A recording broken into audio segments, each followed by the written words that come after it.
Hi, this is Bo Bridges, and you're listening to TV Confidential.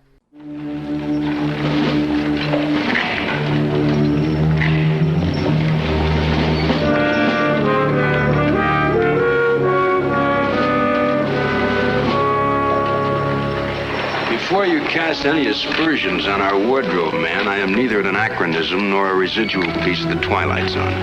I'm Rod Serling, and my presence here is by way of introduction to a new series which will be presented on CBS television on Saturday evenings, following the trials of O'Brien.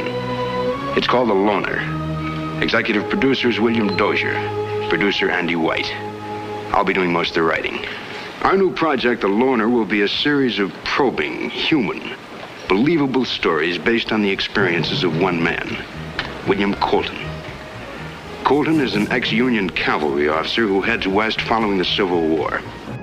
Ed Robertson's a reminder that the next edition of TV Confidential will air next week on this station at the usual time. Phil Grice will join us for our annual look at vintage Thanksgiving-themed programs from the 60s and 70s by way of the Sounds of Lost Television. We hope you join us for that. In the meantime, our guest this hour is Emmy Award-winning writer, producer, and director Joseph Dougherty. Joe's latest book, Rod Serling at 100, One Writer's Acknowledgement, is an appreciation and exploration of the six-time Emmy Award-winning writer that takes a deep dive into the vast catalog of Rod Serling, not just his best-known works such as The Twilight Zone and Rod Serling's Night Gallery, but some of his early plays for live television, including Requiem for a Heavyweight, Patterns, and The Velvet Alley, as well as some of Serling's lesser acknowledged efforts, such as the existentialist western The Loner. Rod Serling at 100, One Writer's Acknowledgement, available right now through Fayetteville Mafia Press and Amazon.com. As I mentioned before, we formally started recording with Joe. And again, my apologies for the leaf blower in the background. I thought he'd be done by now, but I think it adds a lovely autumnal tone. It does. It yes. Does. It all depends on how you look at it. But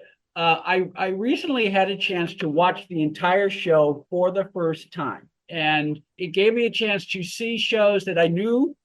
Again, in the case of the hour shows, I had never seen most of the hour shows before. The things that pop into one's head, we've been talking about the one with Dana Andrews, which you cite as one of the better hour-long shows. If memory serves, within a week of when that episode aired, Dana Andrews' brother, Steve Forrest, also starred in one of these long shows. Again, it was one of those shows that the Steve Forrest show in particular, I mean, it was good. It was certainly better than the vast majority of stuff that was on television at the time.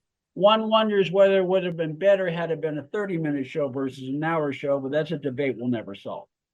No, but there are good. It's interesting thinking about it just now. It's like if someone had the imagination to say, "I'll tell you what, let's give you an hour, but maybe you do more than one story." Yeah. That might have been an entirely, that would have been Night Gallery the first time around, but it would have been Night Gallery executive produced by Rod Serling, which is, as I talk about, basically one of the problems with Night Gallery is that Rod had worked so hard and had put so much energy into 5 years of The Twilight Zone that he was reluctant to executive produce another show, and he gave up some authority, and he expected to continue to, his name, it was Rod Serling's Night Gallery, and he felt in many ways it wasn't his show, and he was very unhappy with a lot of it. But he would admit the fact, I made this decision not to be the executive producer. Yeah, and I've said this before on the air in conversation with Jim Benson, the co-author of the Night Gallery book. I'm sorry, but I'll say right now, is that the guided tour? Night Gallery, the After Hours tour. That's a magnificent. I'll plug somebody else's book. That's a magnificent book. And you reference Jim and Scott's book in Rod Serling at 100. But we're talking about the point you just made that by design, he said, I don't want to run the show. I will host the show and I'll put my name on it. And he expected that there would be certain concessions made because he was Rod Serling. I said this at the time when I talked to Jim. I thought this when I read, your chapter on the Night Gallery shows, Joe. It's amazing. he had been in television more than 12 years at that point when he made the deal with Night Gallery. And yet it speaks to almost a naivete in what he thought would happen. I mean, he knew how television worked, but yet he sort of made this assumption that they would cater to him because he was Rod Serling. And so when they didn't, he should not have been surprised. And maybe he was angry at himself as a result, particularly when he gave that interview to Dick Cavett in 1972. But he was just so unhappy with the way that show turned out because he ceded control. Yeah, I think, yes, there was something was going on between, I mean, it started with The Loner on CBS. They had come after him to do it. And he had basically said, this is what I want to do. And as soon as he started doing it, they said, don't do this anymore. This is not the show we want. And one of the quotes because he wanted to do something different with the Loner. He wanted to write about, I believe he wanted to talk about America in 1965. Mm-hmm. And the way he would do it would be set the stories in 1865. Which is why one of the things I say in the book is The Loner is not a masterpiece. It's a work in progress, but it does not deserve the anonymous fate it seems to have right now. There's stuff there to look at. And you can look at television. It is available on DVD, and I have the DVD box set. And yes, that's how the Shout Factory box set is how I was able to finally. I hadn't seen a single episode till it came out on the box set. I think what happened. It is worth the investment of time and energy. You will see a show that is straining against a lot of limitations, but you'll also hear things that I don't think people wanted to hear in their living rooms in 1965. It is about a separated country, and in many ways, The Loner speaks to our situation right now, almost as painfully as it spoke to the divisions in the country in 1965. And not only did it speak to things that maybe the country at large did not want to hear in 1965, but as you point out in Rod Serling at 100, Joe, it dared to make these statements in the Western, which was particularly in 1965, was a very viable genre, almost considered a sacred genre, because it was the success of the Western, both on television, in the movies, and in book form, was that it upheld certain mythic tropes. Yeah, I think you have the major reason why The Loner did not succeed with audiences. Yeah. Because, and it's interesting, you can look over your shoulder at the handful of episodes of The Twilight Zone that are Westerns. And you can see him playing with the form in ways that wouldn't happen until the Italians got involved, until Sergio Leone showed up. I mean, you look at it. I mean, if you want to see a beautiful Western, go back and watch Dust, an episode with Thomas Gomez. And actually what I feel is an episode which I think is the most successful comedic episode of Twilight Zone, which is Mr. Garrity and the Graves from season 6. Mm-hmm. They're also impeccable Westerns.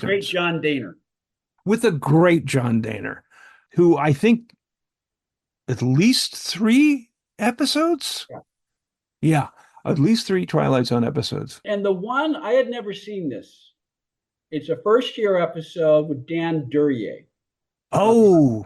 Also a Western, and it's with Dan Duryea, a very young Doug McClure, and a very young, very thin, very early working actor, starving actor Martin Landau. Yes, very thin, and in case you didn't know, he's a bad guy, all in black. Yes. And again, it's like the Western episodes and the period is that basically but this is the story I'm going to tell, and I'm going to use these elements of Western to tell this story. And all of those Western episodes, the Dan Duryea episode, Garrity and the Graves, and Dust, you could almost, you could almost Dust could have been an episode of The Loner. Mm-hmm. And frankly, so could Mr. Denton on Doomsday, the one with Denton. They could have been episodes of The Loner. But to the broader point about what happened on I think television changed in the late 60s and early 70s. And part of it is, of course, is that Night Gallery was done at Universal, which was becoming, the River Rouge of television production, which is a metaphor I don't think anyone's ever used before. But they were a factory. Yeah. And they had a certain way of doing things, and they were not interested in, they just wanted to get the thing done and get it out. It's almost like, like that we're still talking about a couple of units. I mean, like, aside from Columbo, does anybody really think favorably about what was coming out of Universal in the early 70s? I mean, all due respect, they did a lot. Well, but it's like, Beverly and I like to watch and watch that Universal shag carpet coming and going between different episodes of. Well, Rockford Files is part of that era, and Rockford Files is one of those shows that has never left television, and it's still attractive. But look, I'm sorry, but look at the powerhouse actor, producer, writer you've got on Rockford Files, and the ones that work are the ones that are driven by a creator. It's a confluence of creator and actor and writer. I agree on that. And I would also make the case, and I say this despite the fact that one of the principal actors, Darren McGavin, the principal actor on the Night Stalker, did not think much of the Night Stalker series, and yet they only made 20 episodes of those for reasons we don't have time to go into now. And yet those 20 episodes continue to live on for one reason or another. They do live on, and they are basically 20 versions of the exact same episode. But we can go a little off campus a little bit, because basically it's like, you're watching it, and all of a sudden you get to that Jimmy Sangster episode in the Jewish ghetto about and it's like, and I mean, nobody knows who Jimmy Sangster is, but I'm a big fan. This is the guy who wrote The Hammer, Dracula, Frankenstein, and my personal favorite, The Mummy, in 1959. And yes, it's a shame. It's a shame that they couldn't figure out how to do a series. Here we are. It's, poor Carl Kolchak. My question is, did this man ever get a story published? How could he keep a job? Did he ever get to the end of an episode where somebody didn't come over and just tear the piece of paper out of the typewriter?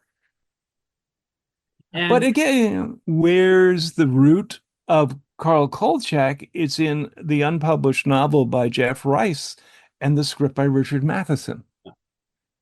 And that's still a damn good movie. It is. And the sequel, The Night Strangler, almost as good. I mean, it's basically the same movie as is every sequel, but there is nothing like the original. And I mean, the fact that the original attracted more than 50% of the television viewing audience on a Tuesday night in a 3-network universe. It's still pretty remarkable. I mean, the question about that is, I don't know if you have an answer to this question, as we'll go further off field now. It's like, how? I mean, in that time, we're no internet, no buzz. It's almost like Star Wars. Just people seem to know this was going to be the thing, and was. Joseph Dougherty's latest book, Rod Serling at 100, One Writer's Acknowledgement, takes a deep dive into the television career of Rod Serling, while also offering a fresh perspective on the master storyteller. Rod Serling at 100, One Writer's Acknowledgement, is available right now through our friends at Fayetteville Mafia Press, as well as Amazon.com, where books are sold online. Stay with us, folks. We'll be right back. One more item. If you're starting a company, particularly one that is in an emerging market, you know that averting any sort of legal dispute is crucial to your business plan. Our friends at Tectonic Law offer an array of services that can help you avoid and preempt future litigation while also developing and protecting your intellectual property and intangible assets. Tectonic Law serves the needs of a host of emerging industries throughout California and beyond, including industrial designers, beverage makers, artists, farmers, retail stores, health practitioners, wellness experts, cosmetics manufacturers, nonprofit organizations, innovators in sustainable practices, and libraries. Go to tectoniclaw.com to learn more about how Tectonic Law can help your business thrive. tectoniclaw.com. Rock solid representation for groundbreaking industries. This portion of TV Confidential is brought to us by our friends at Front Porch Realty, the community of realtors in the Northern Bay area of California that is committed to finding the solution that is best for their clients. Whether you're a first-time home buyer or looking to sell or lease your property in Northern California, call Karen Strain at 415-886-7411 or visit frontporchrealtygroup.com for more information on how they can help you. Hi, this is Nehemiah Pershoff. You're listening to TV Confidential. Joe will be back in 2 weeks for part 2 of our conversation. We'll take a deeper dive into Rod Serling's Night Gallery, including a look at their Tearing Down Tim Riley's Bar, one of the best things Rod Serling ever wrote for television. We'll also continue a look at some of the recurring themes of the Twilight Zone and how Joe himself paid homage to the Twilight Zone when he wrote for 30-something. That's part 2 of our conversation with Joseph Dougherty, author of Rod Serling at 100, in 2 weeks here on TV Confidential. You'll join us for that. In the meantime, a reminder that the Evergreen Christmas Tree will be available for purchase as an ebook, in paperback, and in hardcover on 16 platforms beginning Friday, November 29th, Black Friday, with global distribution in 4 languages. The Evergreen Christmas Tree by Jimmy Burge. To keep up with some of the events and book signings related to the release of the Evergreen Christmas Tree, go to evergreenchristmastree.com, evergreenchristmastree.com, as well as the Evergreen Christmas Tree on Facebook, Twitter, TikTok, and many other social media platforms. Ed Robertson, back for Tony Figueroa, Donna Allen, Phil Grice, Greg Arabar, and Susan Silver. Thank you so much for listening. Stay healthy, stay safe. We'll talk to you next time on TV Confidential.